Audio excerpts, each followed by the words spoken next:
Hello and welcome back to my channel. Today's video is something I'm really excited about.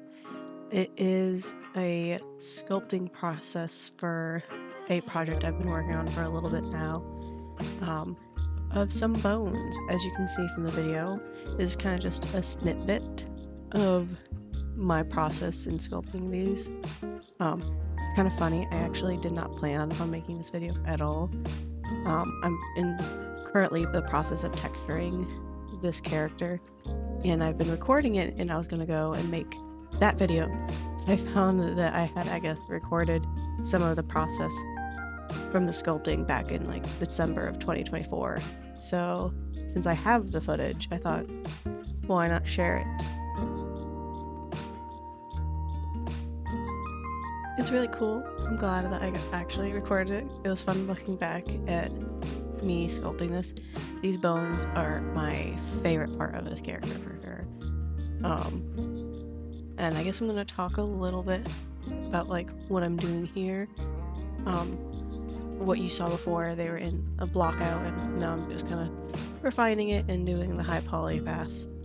I remember like kind of being frustrated with these at first because I wanted to keep them subdivision for the low poly, and I was so disappointed when I had to dynamesh it to like glue them together a little bit better.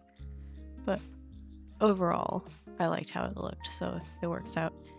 And on that, complete disclaimer, what I'm doing in half of this is I'm definitely a like junior artist, so if you are more experienced than me and you're watching this and wondering what on earth am I doing, that is why. One of my biggest problems I had with this project was I made it way too high poly. If you look over in that corner, this is already like 118 million like points, and that's like so high for, I think it ended up being like 300 million for no reason. I just had everything at like 8 subdivision levels, which was not necessary at all. And then it got really bad because like I don't have enough, my computer didn't have enough RAM, that it didn't save history. And if you have ever worked in ZBrush or like sculpted digitally, you'll know that you definitely need your history to be able to do anything. Actually, I can see it now, like you can see it at the top bar underneath where it says light box. That little bar thing isn't moving, which means there is no history being saved. It's only saving my like last step, which honestly, super impressed by 2024 me, because I could not put up with that now. I've learned a lot since then now, so it's funny to watch what I'm doing. But I, like I said, love how these bones turned out for the high poly, so I'm really excited to be texturing them. I haven't gotten to them yet, but we're getting there.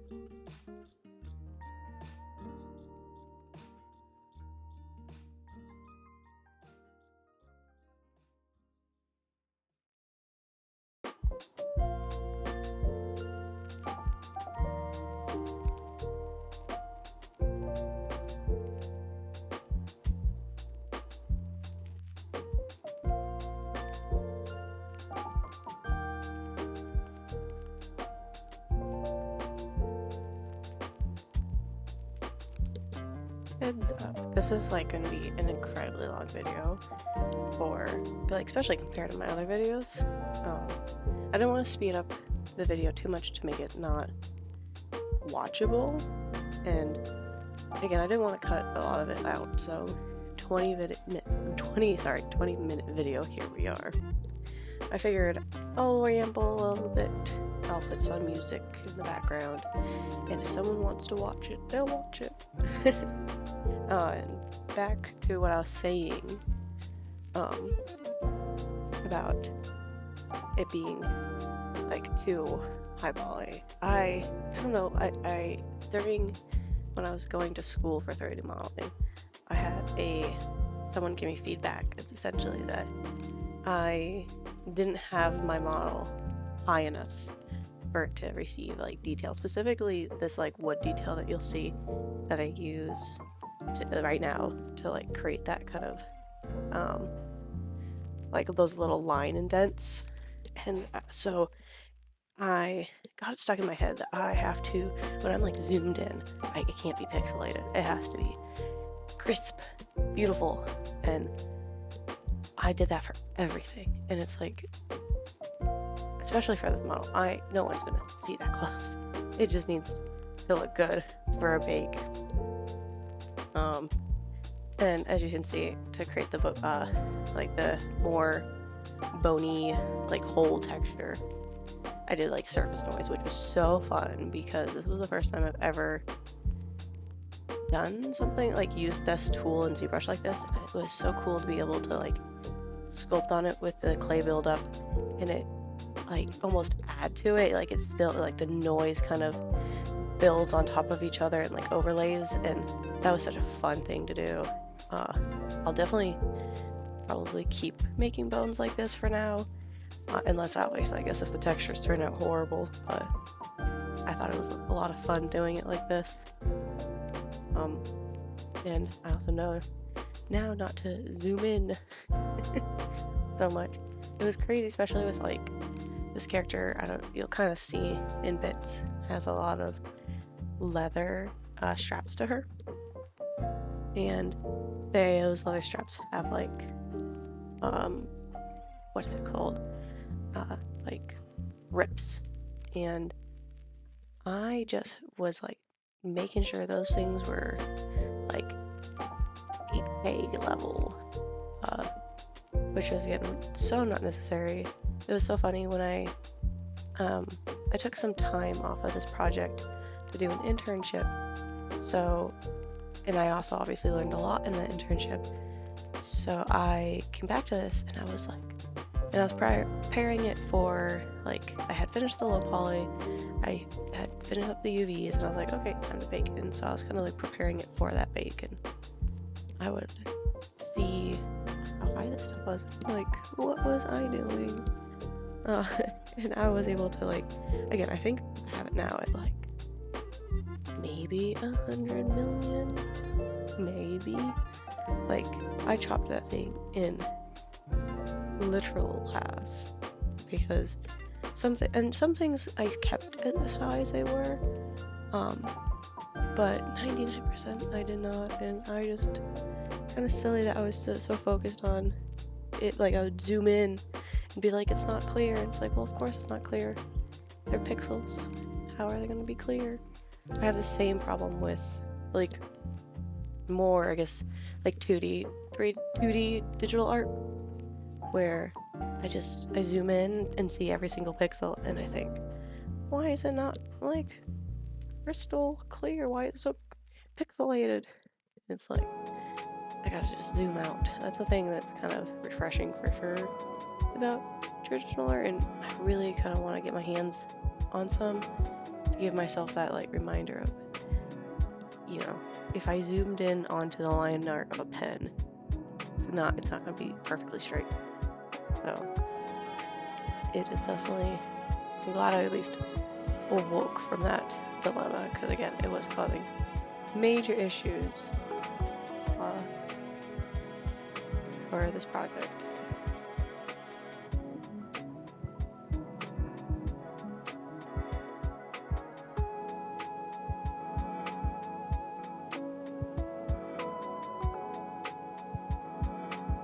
To explain some of like the concept, and I'll probably try to put like an overlay of what the actual concept of this is, so that there's more context. Is what I'm making right now is he is wearing like a oh, you can see it now, like a bone, like rib cage, almost corset, kind of like holding her together. And so it's kind of fun to like almost concept. Obviously there was concept art, so I was heavily referencing that, but I also got to use my imagination of, well, this is how a real bone works, you know.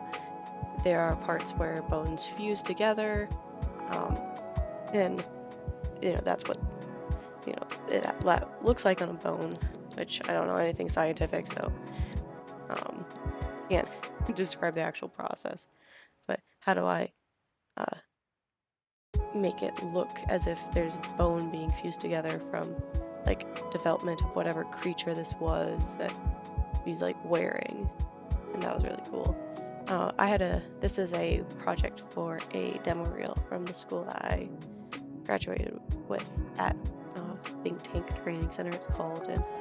And so with this, I worked with a mentor for 3 months, and he provided a lot of great advice, and it was really awesome.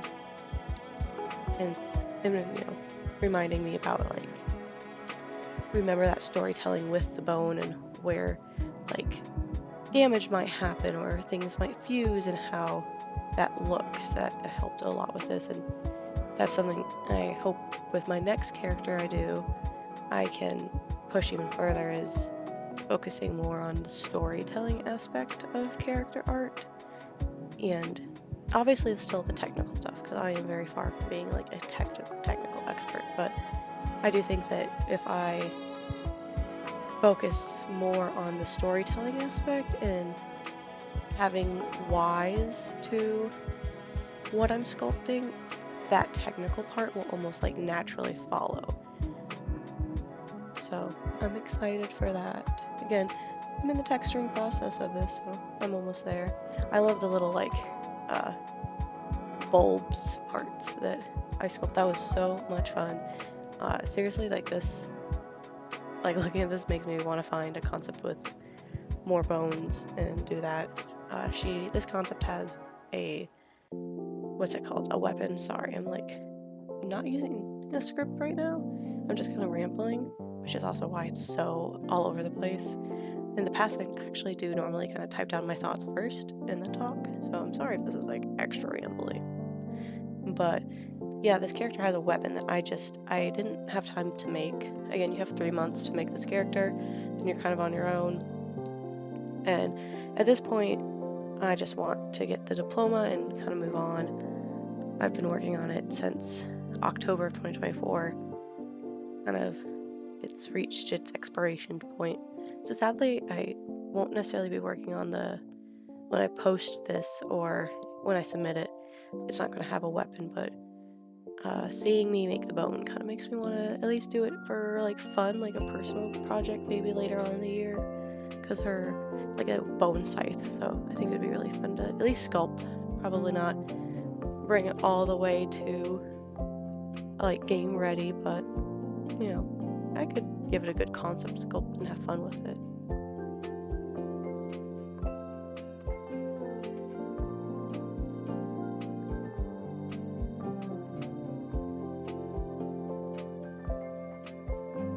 So as you can see, I am using Trim Dynamic brush to kind of round out the sharp areas, kind of make it more like a flatter, plainer transition.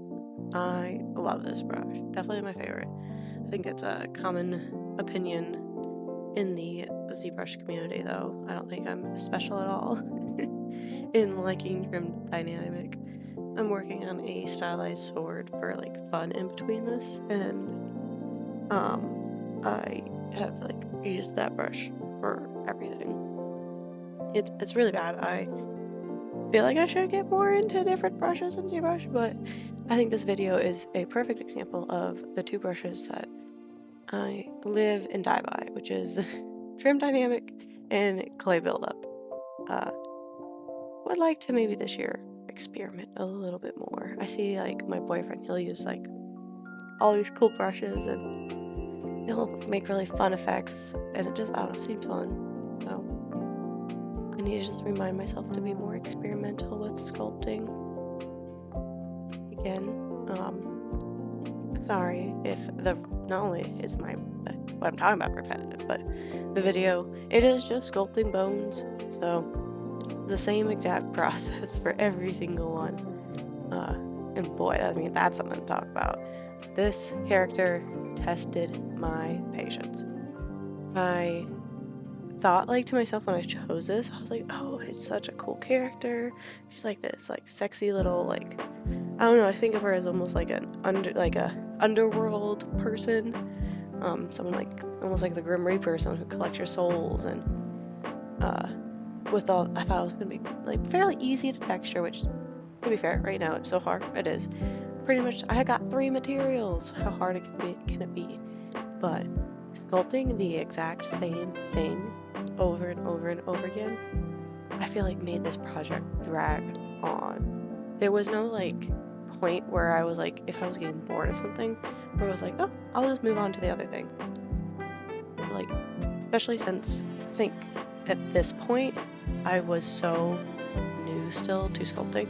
Now I feel like I'm more confident, so I don't think this would be a problem as much, but back like a year and a half ago, this was my 3rd character I've ever sculpted.